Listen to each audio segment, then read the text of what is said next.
So I did the basics every day.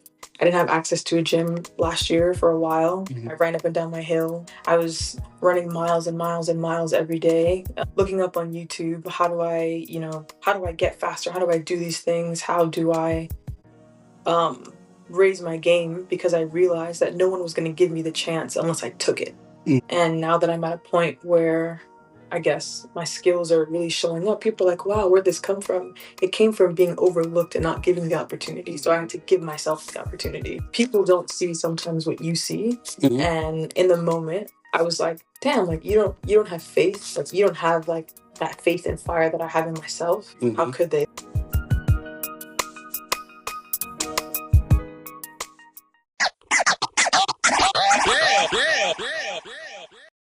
Hey, what's going on, everybody? I'd like to welcome you to another episode of the Just Keep Showing Up podcast. This is your man, Derrick, and I am here today with Veronica. How are you doing, Veronica? I'm doing well, thank you. Yes. Thank you for being here. Absolutely. I'm very excited. Things just happen to align to where we end up here today. Yes. This is really, really good. So I'd like to start off the show. First question. Well, I often tell people like how I met the person that I'm talking to. And it was just us in a sauna. I've told a lot of people about the sauna at our gym. And we were just talking, and it just ended up being a really good conversation. I mentioned the podcast, and I remember walking out, and I was like, man, it'd be great to have her on the podcast. I just said it in my head. Yeah. And then you asked, you was like, hey, if you ever want me to be on your podcast, just let me know. I've always wanted to be on a podcast. Yes, here it is. Like it is. Yes. Yeah. We about to check the block, and it's going to be good too. Yeah. So, yes. But I'd like to start off and just ask for you to share a little bit about yourself. There's no wrong answers, just so the people listening know who's talking to them. Okay. So my name is Veronica Blair. I think depending on when you've met me in my life, my biography is a little bit different for how I describe myself. Okay. I think if you were to meet me right now, I am an aspiring professional rugby player. Play for the Jamaican national team. Okay. Also play like a rugby league. So I'm super, super, super sporty. Okay. But yeah, I keep to myself, and you'll probably learn more about me the more that you ask. Yes. Okay. Well, thank you. This is the Just Keep Showing Up podcast.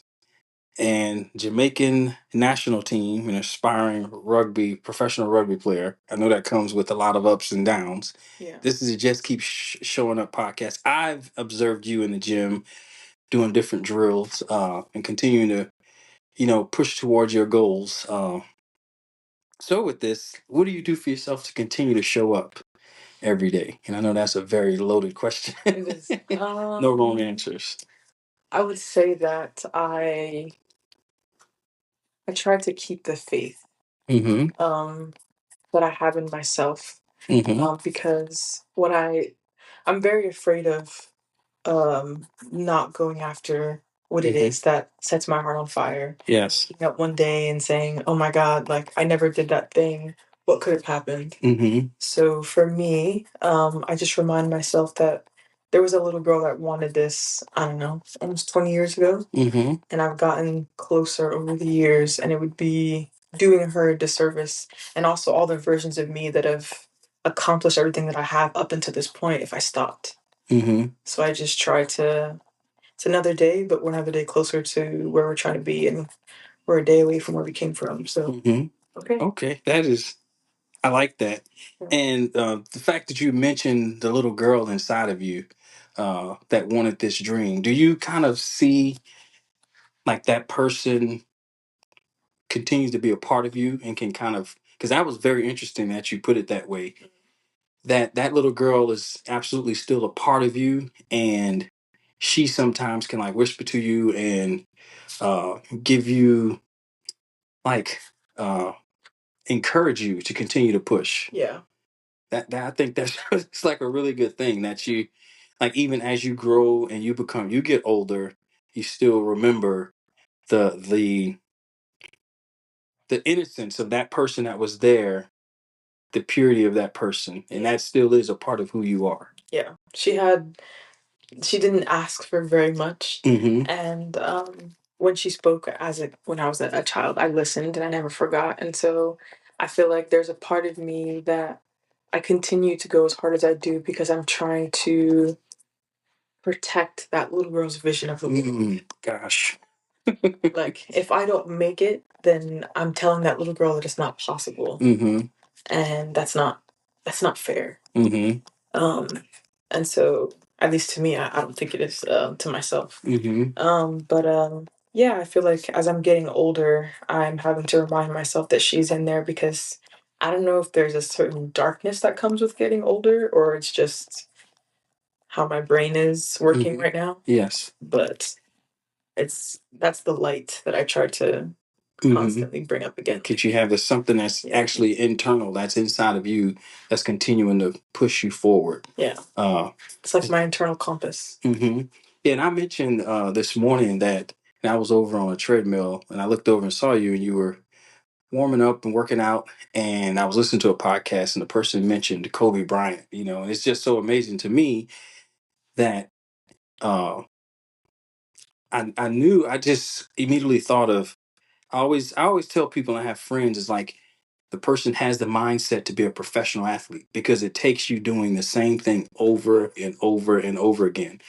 And it just so happened that this particular person was talking about Kobe Bryant doing like it was a coach saying he teaches his middle school kids these drills. These are very basic drills that you learn as a basketball player. We know Kobe was like one of the best basketball players ever. And Kobe mentioned that you have to have like a love for the fundamentals or a love for the simple things and get that really well. So I'm saying all that, and it was just interesting that you were over there doing that, and I walked over and talked to you, and it just hit me to like everything that you desire is inside of you already, and trusting and believing in who you are and what your desires are.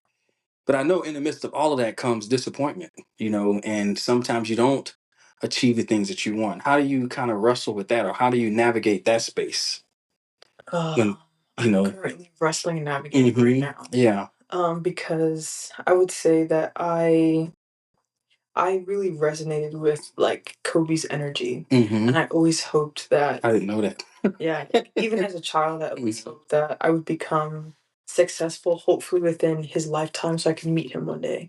Okay. That was something that I always wanted, and so wow. when he passed away, I was just like, Devastated. what am I gonna like? What am I gonna do? Like my idea of making it shifted again, and I was like, well, all right. But I would say that um, you mentioned me sort of like pulling it out of myself. Yes. I'd say that when I started rugby, it's 6 years now because it's 2025. But I didn't know the sport. I saw it on YouTube. I was running track for a couple of years. I played soccer for about 14, 15 years prior. Yes. I played basketball. Just an athlete. Yeah. All around. Yeah. And so, I mean, my dad told me I only wanted to play soccer. And he said, well, you can't be a good athlete if you only play one sport. And it was so frustrating to me. Why do you want me to do so many different things? Like to the point where he talked to the basketball coach and she like put me on the practice squad. I didn't even try out for it. But so in those moments, I think I cultivated different skills that brought me to a sport like rugby. Okay. So when I got there, being a black woman, people assumed that I was fast, and I ended up being able to do that. I had that quality, and in me having that quality, coaches I felt like didn't really give me the opportunity to learn the basics and fundamentals of the game. Yes. So I didn't necessarily feel integral, but I knew that when I had the ball, I had to make something happen because didn't know how to do anything else. So that's like 6 months in. 6 months in happened, and then my dad's like, "Hey, you can't go back to the college that you just went to for the first semester." I was super, super depressed. He's like, "Well, you're depressed anyway, so figure something else out." And I'm like, "Figure something else out." This is 6 months of rugby still. The coach that I was with at the time, he gave me a list of like a bunch of like Division 1 and 2 schools, and he was like, "If you reach out to them, see what they say," because I was like, "I need to go to a school and I'd like to play rugby in college." So I reached out to every Division 1 program that I could find. Wow. Brown, everyone, and was just like, hey, I want to be an Eagle, which is like a USA Olympian for rugby. Okay. Not even Olympian, but a USA national player. Okay. At like that highest level. And so that's what I wanted. And she took a chance on me, and she was like, okay, because the coach that I had through word of mouth was like, I think she probably got something going on, and he had faith.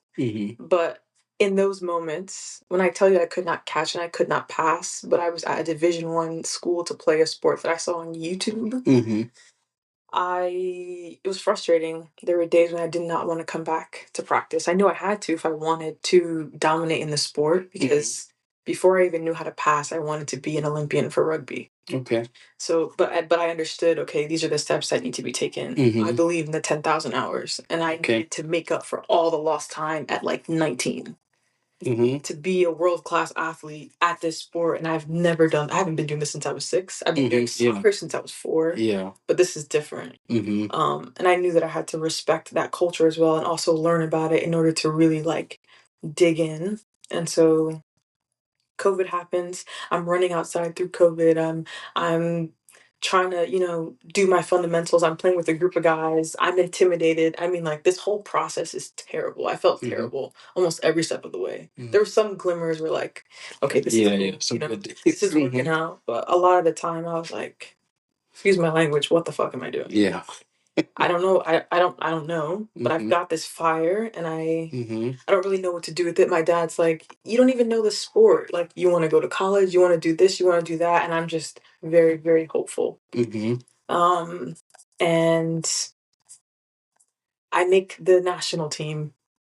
The national team here for Jamaica. Jamaican national team, Like, here, the one that you not currently. that long after, yeah.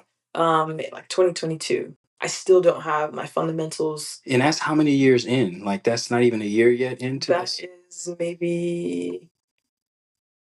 I started in 2020. I started in 2019. Okay. But then if you take out COVID and crunch that time down, it was less. So when they reached out to me, I was very confused, because I was like, I don't actually have the proper skills. The pictures look nice, but I don't know how to actually pass a ball. I don't know how to read the field in this way, And I went out and I was able to compete, but still, I felt like people didn't know that I was new to the sport. I think that they just thought I was incompetent. And I was just like, if you guys give me a chance, I could try to learn how to do this. But I was from multiple people. You have a skill, stick to it, just do that. Don't worry about the rest. Okay. I was not okay with that. Because if I'm trying to get onto a team, especially in the States, and I'm vying for a spot, it'll be how many of us Black women trying to get on that one spot on the team, which is on the side running the ball up. Like, you would have your, I don't know, wide receiver, your running back. Yeah. That's all we do, catch and run. Okay. And I wanted to be able to be on a team and contribute more than just that. So I did the basics every day. I didn't have access to a gym last year for a while. I ran up and down my hill. I was running miles and miles and miles every day, looking up on YouTube. How do I get faster? How do I do these things? How do I raise my game? Because I realized that no one was going to give me the chance unless I took it. And now that I'm at a point where I guess my skills are really showing up, people are like, wow, where'd this come from? It came from being overlooked and not given the opportunity. So I had to give myself the opportunity. Yes.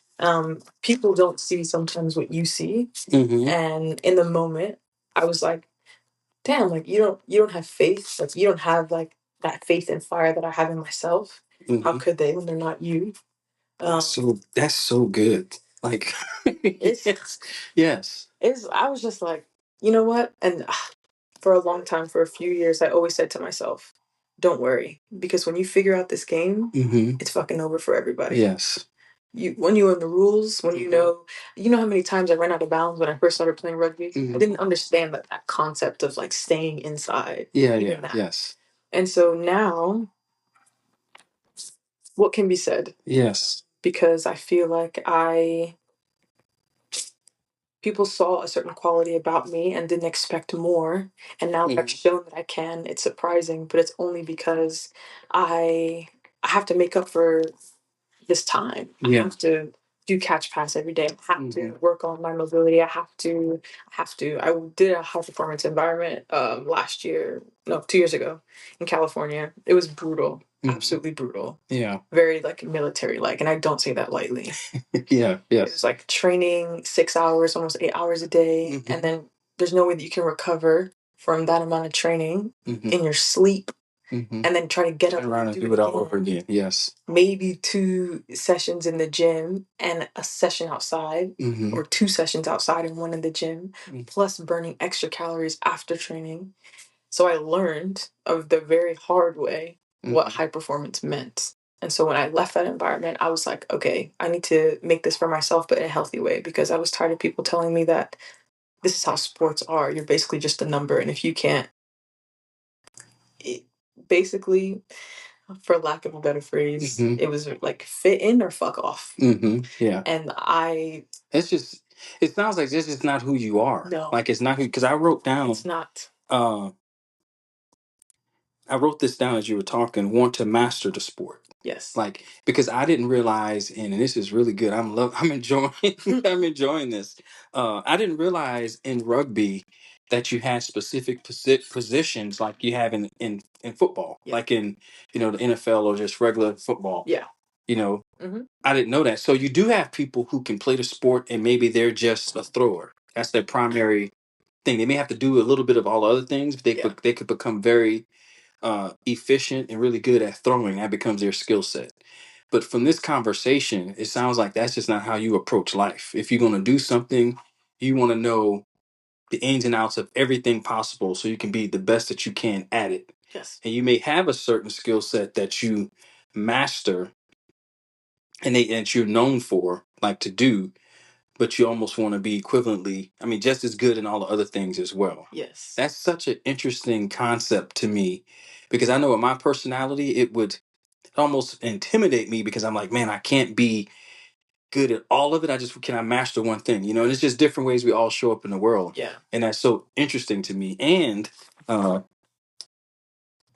you said, what is you building a plan? I said, this is what I wrote down. And also, as you were talking, I feel on your path to rugby, does it feel like you almost was like people say the phrase, you're building a plane while you're flying? Yes. That's what it sounds like is going on. And now that plane is actually fully functional. Yeah. And it's almost like you've been running uphill on a treadmill or like fighting on your way to go fight. And now, you know what I mean? And now you're actually at the fight, but you were able to kind of walk in with the music playing. Yes. You didn't have to fight to get there. Yes. And now you're not exhausted once you arrive at the fight. My entire rugby career up until this point, even my like the other sports that I played, I've always been a part of the like underdog teams, man down teams, like, so I know what it's like to scrape. I've been scraping for a long time in that way. I know what it's like what does it mean to win a game? There's a feeling that comes. If you don't have that feeling, you will lose the game. You have to want to win. And it's a very specific feeling. Yeah. But I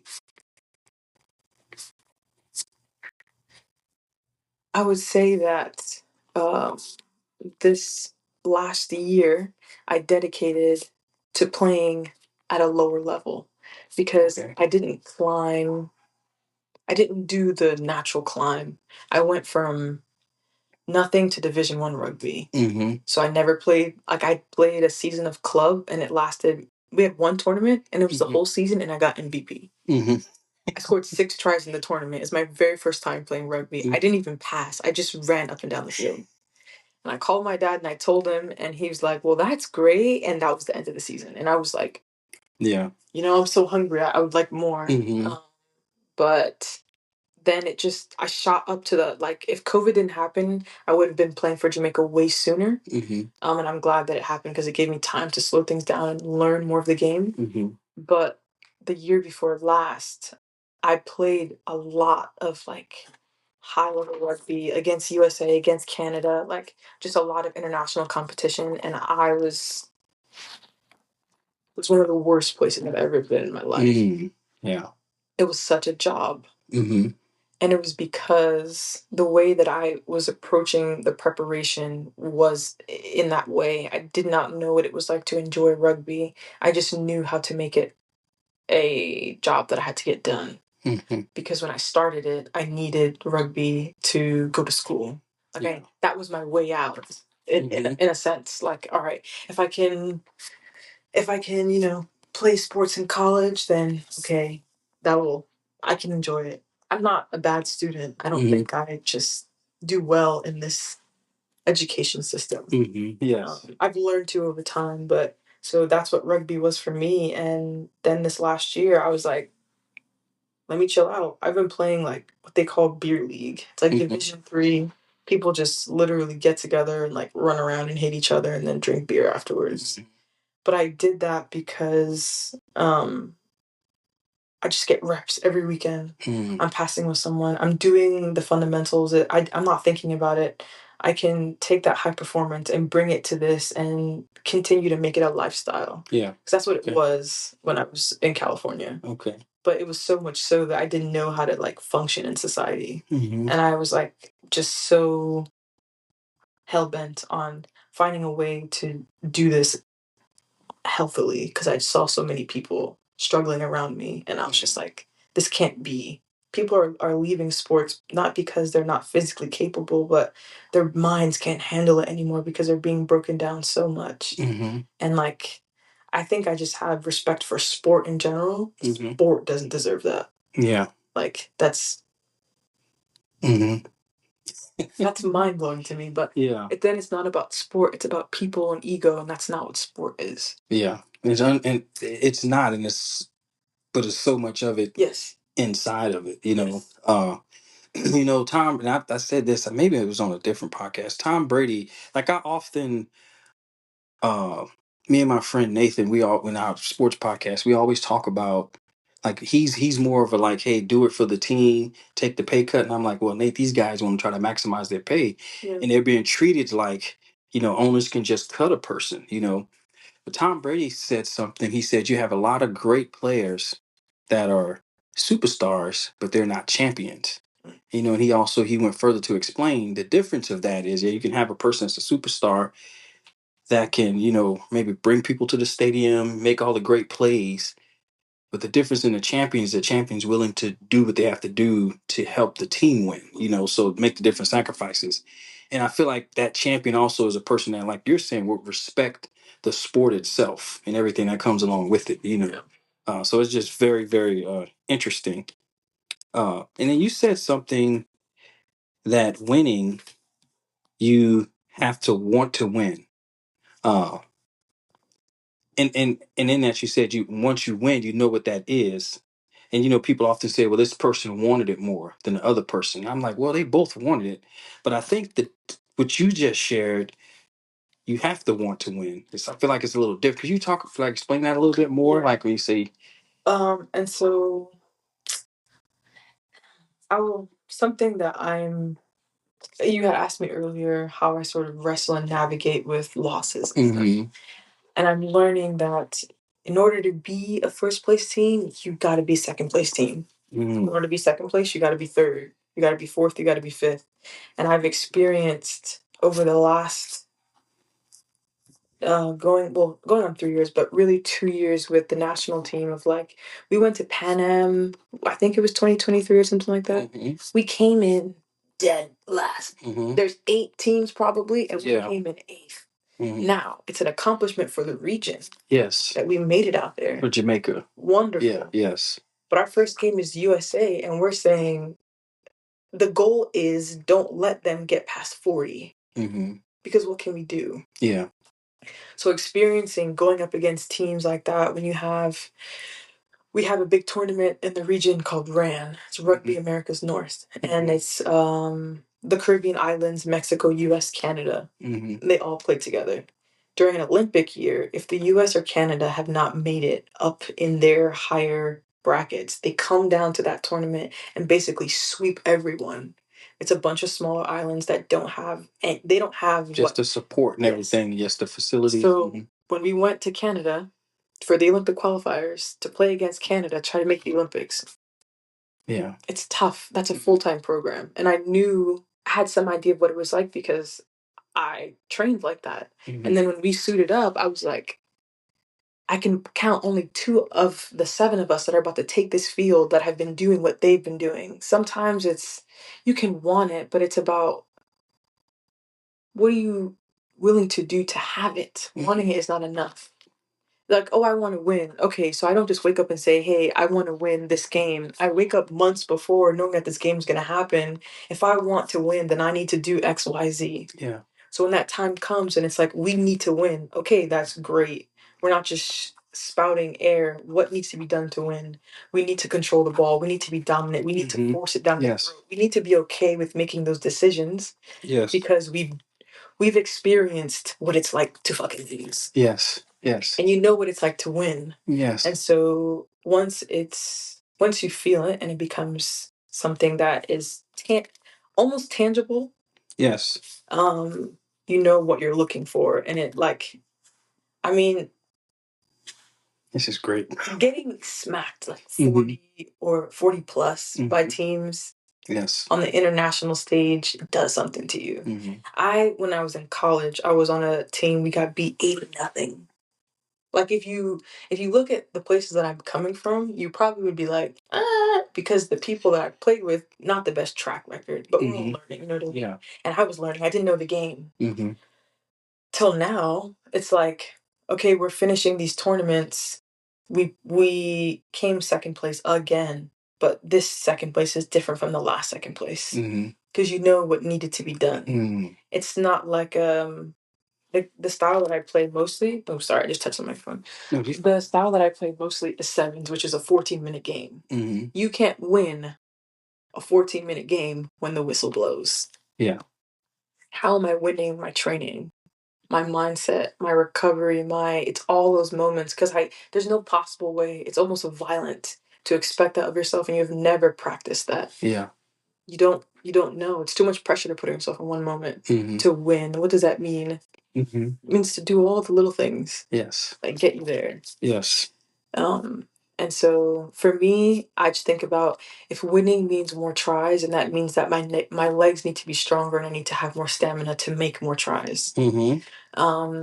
Because I guess those who receive much is expected. Yeah. So there are things that I have shown that I can do, and now I've become known for doing that, and it becomes a bit overwhelming because I think people think that I just wake up and decide to run from end to end. That's something that I can do. I don't like to do it all the time because people will expect that from me and be like, okay, you have to do that. And I'm like, you're not asking the next person to do that.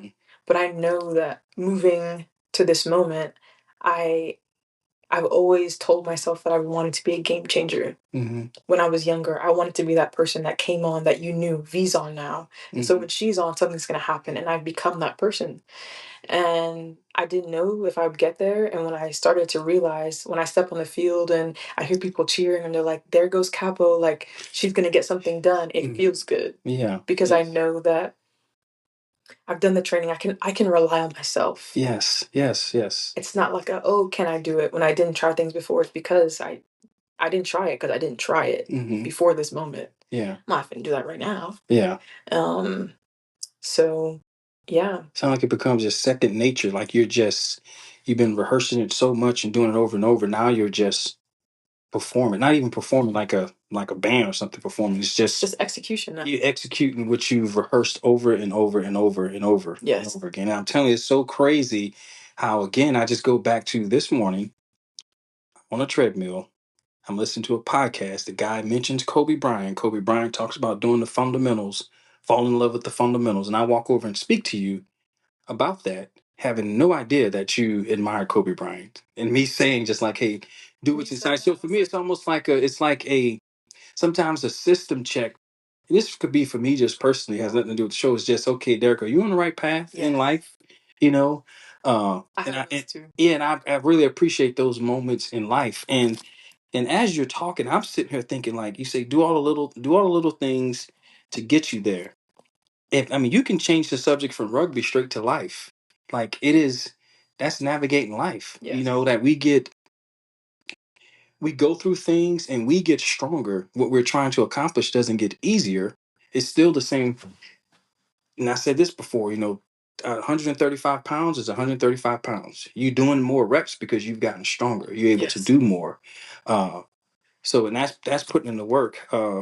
Like when you, and I think this is something that I should also reflect on, but it just came to me now. Mm-hmm. When you hit a moment of the situation doesn't feel the same, you must recognize that you have changed.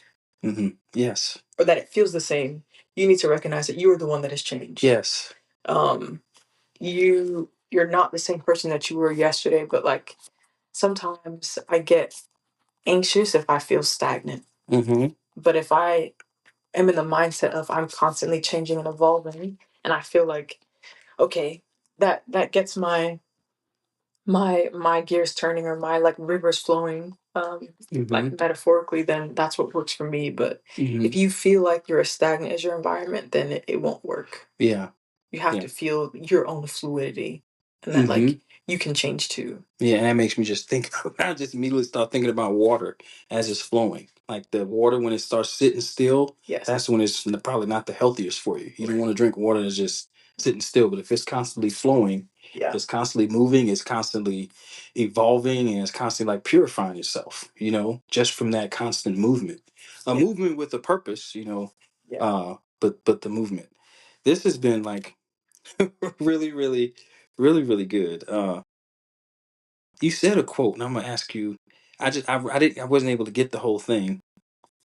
But you ended it with, "What are you doing to get it?" I guess you was mentioning talking about you can want it, but what are you doing to get it? Yeah. Yes, that's so. It's just like taking ownership of your life, right? Yes. And yeah, being responsible for the things that you want to get out of life. I was just talking to somebody about this. I don't know if anyone else feels this way, but like for a while, I've just that feeling of recognizing that I'm the owner of this life and how this goes. A lot of the time terrifies me. Yeah, And that can be scary. it becomes because there's my life, any life in general is it's so that's massive. You mean to tell me that I can make this what I want it to be? And if this is what I want it to be, then like that means I have to do XYZ to get there. Yeah. No one is gonna say like there's no one's door to knock on, hey, I want to be an Olympian, take me there. Yeah. I did that. Yeah. And the door was opened and I had to walk through. And so now I'm just like my dad used to get on me as a kid. You don't like football enough, football, aka soccer. You don't like it enough. And I'm like, what do you mean? You don't walk with a ball. You don't do the extras. And I'm like, my dad is my coach, my ref, my dad. I'm like, yeah, that's extras. I get extras at home. yes. After I play the game, you're reeling me out in the car. Like, I don't want to pick up a ball because you're gonna tell me I'm kicking it wrong. But when I got into rugby, I slept with the ball. I literally like slept with a rugby ball next to me. So I could get comfortable seeing it, touching it. When I was in community college, I kid you not, I walked around with the ball. I had no practice. I would take it with me everywhere. So I can get comfortable holding the ball. What does this feel like? And people would look at me like, there goes V with her rugby ball. But I was trying to simulate like there's no at the time rugby culture wasn't massive in the States. It's growing now. You have people like Alona Mar and yes, it's been huge for the sport, right? yes. Yeah. So everyone, even if they don't know what rugby is, they know what her name is. Um, and I had to figure out a way to make it a part of my environment. Because if I were to walk around with a rugby ball in Newark or Orange, New Jersey, people are like, "What is that?" So it's also exposing the people around me to this sport that I'm playing. But yes, having to do that changed everything. Yeah. Doing those little things Like when no one's looking, you have to make them look, and I don't feel good being forceful. Yeah. That's something that I learned about myself. I'm more of like a silent. You can't amp me up by like, oh, she's better than you. Mm-hmm. I like a thief in the night. I will just when you blink, it's already happened. That's how Yeah. I'd rather be Yeah. quick and painless. Like Mm-hmm. like and so that's how I operate. And so I just said to myself, don't worry, no one's looking at you. So this just means you have so much time to prepare. Mm-hmm. So when the stage comes and they say, where has this come from? It's been there all along. I'm so excited for LA. Like I am. I really Well, I'm excited for LA. Yeah, just like I am. And I just wrote down another thing. With the rugby ball, when you were talking about your dad, it made me think of we in my office here at my house. mhm. But I can imagine if my office, like my work computer when I work from home, was up in my bedroom. It's like, okay, I go to sleep in my bedroom, I take a shower in my bedroom, I go to work in my bedroom. It's too much. You need the break, and that's what it sounds like. And then once you got that break and you found what you desired to do, and I wrote this: get comfortable with what you desire. And you started carrying the rugby, you started carrying the ball around. There was a minute when I started and I was like, and I remember watching it on TV, not on TV, but I was watching it on YouTube and I was just like, are you sure like you want to do this? Rugby for me is one of those things that I felt called to. And like, there are very specific moments in my life when I know that I'm being called to something. Mm-hmm. And so like the moment before this where I had a similar feeling was when I converted to Islam. Mm-hmm. And I couldn't explain it, but it was like something came up, I felt it, you need to go do this. And I'm like, okay, I'm gonna listen. I'm gonna do it. So when that happened with rugby, I was like, okay, I'm gonna go do it. Mm-hmm. And when I watched it, I was like, am I too dumb to understand this game? Because this doesn't make sense. And I just hoped that over time, I don't know why, honestly, I don't know why I've clung on to it so fiercely, but I've always had faith that I would understand eventually. And then that with that understanding, I'd be able to, kind of just experience it in my own way. But yeah. Yeah. That's good. And that's your call. That's a great feeling. Yeah, I'm just excited and for you. And thank you for sharing this. Thank you for having me. And I have my final question, if you don't have anything else. Yeah. Is if anyone listening to this, like they hear your passion, they feel like they show up in the world the way you show up in the world. And I feel like you've given it some advice. What advice would you have for that person?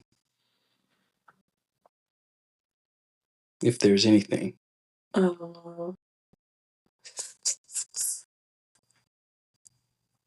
Uh, I don't know why it's coming up, but I would say think before you act, and when you act, do it fiercely. Yes.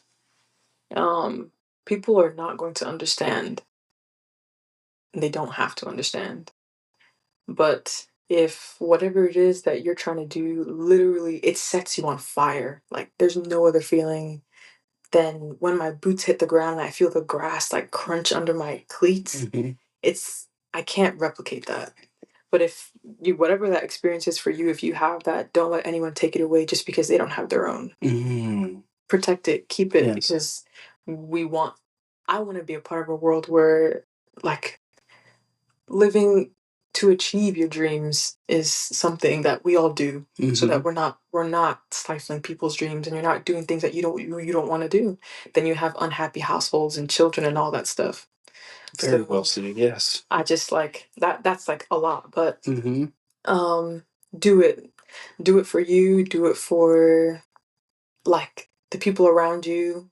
I know that me playing rugby and going after as hard might make somebody want to go after that nursing degree just because they saw me do what I want to do. Yeah. Yes. Yeah. There isn't enough of that. Nor not that's not true. Social media highlights all of that. Everyone's living their dreams these days. If you want to sit down, I think it's the highlight reel. Yeah. yes, Yeah. Yes. whatever it is, do it. But yeah. But just one last question from you saying that. With you pursuing your dreams the way you are, do you find that it's easier for you to celebrate others that's pursuing their dreams? Or almost like get out of the way or not try to stop them? It's like the jealousy is no jealousy. It's like, okay, you understand that. I think I'm moving into that now. Okay. I think I still really, not realistically, but honestly, I still have moments where I'm like, damn, I wish that was me. And then I get down on myself for having those thoughts. I'm like, but you shouldn't be thinking that. Like, stay positive, keep your mind clean, blah blah blah. But like, let's be real. I want that. Yeah. I'd like that a lot. But what I say to myself is, okay, cool. If it's not now, then it's gonna happen. Yeah. And if it's not, since it's not happening now, it's gonna be bigger. Yeah. So just wait. Be prepared. You're not ready for it yet. Even if you really, really, really want it, when that comes through, you don't know what's gonna come after that. So prepare yourself. This is all preparation. Yes. For that deal might come through. And are you prepared for it? Probably not, but you would know that because you just want it so bad. Yes, I think we've seen that. We've seen some of that too. You know, if you just open your eyes and look around. Yeah. So that was really good. Thank you. I don't have any more questions. Okay. This has been great. Thank you. Have anything else? Just thank you for having me. Yes. No. Thank you for being here.